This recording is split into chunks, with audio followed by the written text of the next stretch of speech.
Hey everyone, it is Nicole from Banana TV. So I've been getting a lot of requests to make this video. So let's get to it. Here are my top tips for beginner cyclists. Cycling is so amazing for your heart and your lungs, but it's also an amazing sport because it is a low impact exercise. And it's a lot easier on your body compared to something like running. So there are three main types of bikes out there.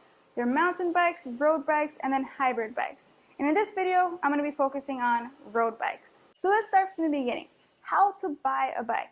The most important thing when buying a bike is to make sure that you buy a bike that fits you.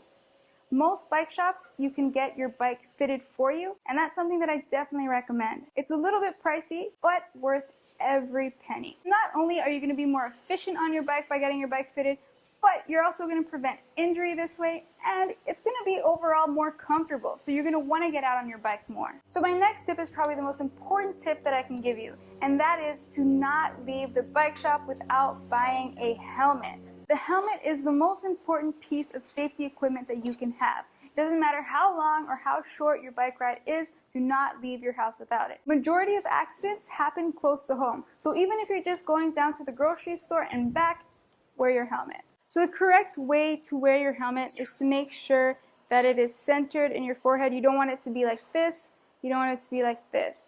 And to avoid that from happening, one way is going to tighten it and one way is going to loosen it. And you want to have it, not so tight where you're getting a headache, but just snug enough so that it's not moving all over the place, just like this. You also want to make sure that this is clipped in.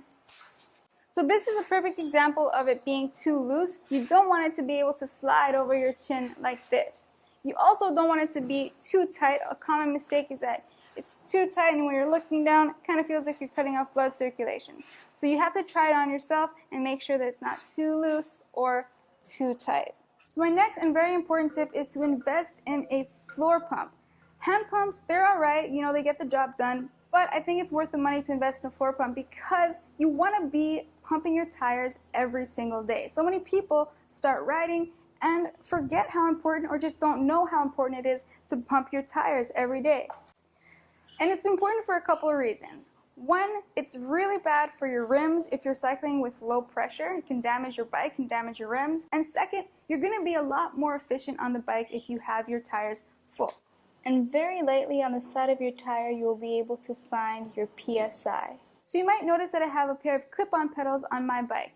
This is definitely not something necessary to begin biking, but I do recommend to start thinking about investing in a pair and to start practicing with them. Because the sooner you do that, the better of a cyclist you are going to become. So without clips, you're only getting that down motion, whereas with clips, you're getting both the down motion and the pull motion. And this is especially helpful if you are climbing up.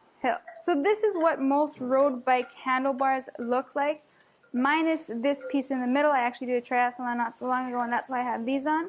But you have three main positions for your bike. 1, 2, 3. So another thing that I recommend investing in is getting a pair of cycling shorts. Especially in the beginning, it can make a huge difference when you're just getting used to the saddle. Don't expect it to completely alleviate your discomfort, but it definitely will make a difference. Another thing worth investing in is a pair of cycling gloves. If you're riding and you have a little crash, it's going to prevent some road rash from happening on your hands. And also if you're going on a really long ride, sometimes your arms and your hands get numb, and this can help with that. And another big one is getting a pair of lights. Red one in the back, white one in the front. This is important even if you're riding in the daytime because you never know, you can be out and it can start raining, it can get really cloudy, and it's really important for your safety for all vehicles to be able to see you. So if you're out cycling and you need to stop, it's important that you put your right leg down and you stop with your right leg versus your left leg. If you're stopping with your left leg, then you're going to be stepping into the traffic.